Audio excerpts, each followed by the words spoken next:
The radar flickered erratically aboard the Hercules, an Earth Coast Guard patrol ship patrolling the outer sectors of the Sol system. Lieutenant Mara Kessler frowned at the readings. Space in this quadrant was supposed to be quiet, just drifting debris and the occasional rogue asteroid. But there it was, an anomalous signature, faint but undeniable. Drifting just beyond the Kuiper Belt, Lieutenant.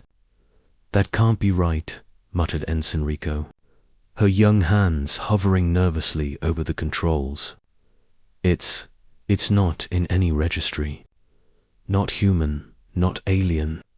Nothing. Mara's eyes narrowed. That was exactly why it had caught her attention. Humans were explorers, scavengers, and survivors. But the unknown.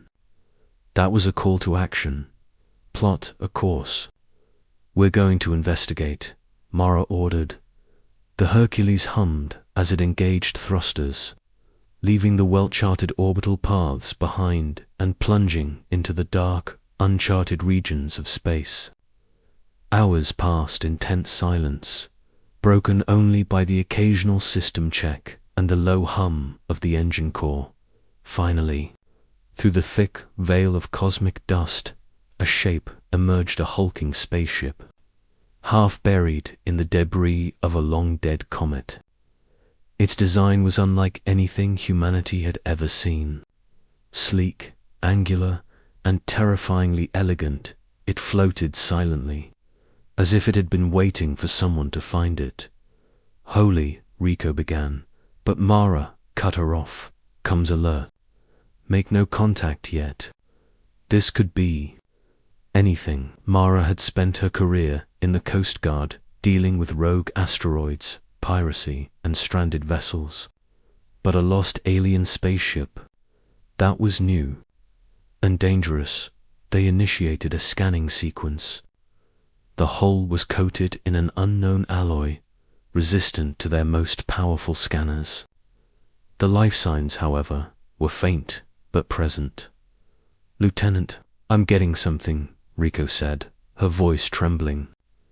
It's moving, or it's alive. Not sure which. Mara leaned forward. Prepare the EVA team. We're boarding. The boarding shuttle detached from the Hercules and approached the alien craft. Its surface was eerily smooth, shimmering under the distant light of the sun. No visible hatch, no markings, yet the sensors indicated a life form or forms inside. Mara took a deep breath. Stay sharp. Unknown vessel, unknown occupants. Expect the worst, hope for the best. The moment the EVA team made contact, the hull dissolved under a touch, opening silently as if the ship itself recognized them. Mara's jaw tightened. Human technology had nothing like this. This was advanced beyond anything Earth had ever produced. Inside, the corridors were narrow and impossibly long. The walls pulsed faintly, like veins of light running through the structure. Shadows moved, but when the team aimed their lights, they revealed nothing, only the sleek interior and the hum of some alien machinery. Then they found them, a group of beings, humanoid in shape, but with translucent skin revealing faintly glowing veins, eyes like liquid silver. They were unconscious, or in some stasis state. Life forms, Mara whispered, but dormant. Or injured. Maybe both. The Coast Guard's medical team went to work, scanning for pathogens, life support requirements, anything that could give them a clue. Lieutenant, said Dr. Hayne, the ship's chief medical officer, these beings. They're intelligent. Their bodies show signs of advanced biotechnological enhancements. They could have been explorers like Us or something worse. Mara nodded grimly. Then let's keep them alive and find out. Hours turned into days as the Hercules crew stabilized the aliens, feeding them synthetic nutrients and keeping their bioreds within survivable parameters. Slowly, one of them awakened. She floated up, unsteady, and regarded Mara with eyes that seemed to pierce into her very thoughts. "You are human," the alien whispered in perfect English, though the sound was melodic, almost musical. "Yes," Mara said carefully. "And you are?" The alien's name was Velia. She explained, in broken but comprehensible terms, that her crew had been on a mission to explore a distant galaxy. A catastrophic failure of their propulsion system had left them stranded for decades, drifting at the edge of a black hole's influence until their ship's navigation AI had malfunctioned. They had survived in stasis, but their supplies were depleted. "And now you are here," Mara said, "safe for the moment." Velia's gaze hardened.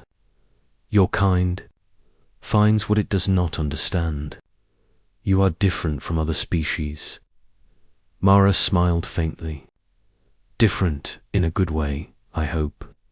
Days passed as the Coast Guard worked tirelessly to repair Velia's ship, integrating human engineering with alien technology, collaboration born out of necessity. Mara and her crew marveled at the possibilities: faster than light propulsion, energy shields, self-repairing materials, and a communications network that could bypass light speed limitations. But it wasn't just the technology that amazed them. It was the alien perspective. Velia spoke of exploration for the sake of knowledge, of understanding the cosmos not as a resource, but as a symphony of life waiting to be appreciated. "We study, we observe, we protect," Velia said. "Not conquer, not destroy, but our kind. We are few." Mara felt a swell of pride for humanity. Then maybe we're not so different after all. The Earth Coast Guard doesn't conquer either. We protect our people, our home, even the lost and forgotten. Finally, after weeks of delicate work, the alien ship was stabilized. Velia and her crew could travel safely again. They expressed their gratitude in a way Mara hadn't expected, offering knowledge, sharing maps of distant star systems, and entrusting Earth with insights into galactic diplomacy. But there was one thing Mara noticed that made her blood run cold. Hidden deep within the alien ship was a signal beacon, dormant until their systems awakened, and it was broadcasting a distress call, one that would reach civilizations far beyond humanity's current reach. Velia explained, "This call, it is to warn. A species, dangerous, one that devours worlds. We were exploring. They destroyed our home. We fled, hoping to survive. You're finding us. It may have saved many lives." Mara stared at the screen, at the blinking red dots sending messages across the galaxy. Humans had always feared being insignificant. But here, in the vastness of space, they had made a difference. By chance, by curiosity, by courage. "We have to act," Mara said. "If this species is out there, Earth can't just wait." Velia's silver eyes widened. "You will confront them." Mara nodded. "We protect. That's our duty. And if we can learn from you, we will be ready." When they departed, Velia and her crew left behind more than just technology. They left a testament to human capability, courage, ingenuity, and the willingness to face the unknown without fear. The Earth Coast Guard returned home, not with prisoners or plunder, but with allies and knowledge that would change humanity's place in the cosmos forever. In the months that followed, scientists reverse-engineered alien propulsion, engineers tested new defensive technologies, and diplomats began to prepare for first contact scenarios that once seemed purely speculative. And all of it had started with a single moment of curiosity, a signal on a radar screen, a lost ship waiting in the dark, and a human crew willing to reach out into the void. Mara often thought about that day, about the silver-eyed alien who had trusted them, about the lesson she had learned. Humanity's strength wasn't in firepower, or in numbers, or even in technology. It was in the heart, in the willingness to face the unknown and extend a hand rather than a weapon. And somewhere in the depths of the galaxy, Velia and her crew watched Earth's efforts with hope.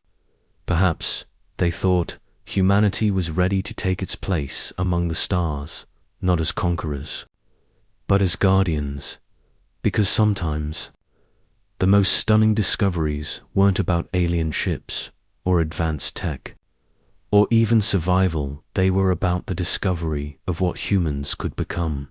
Asterisk.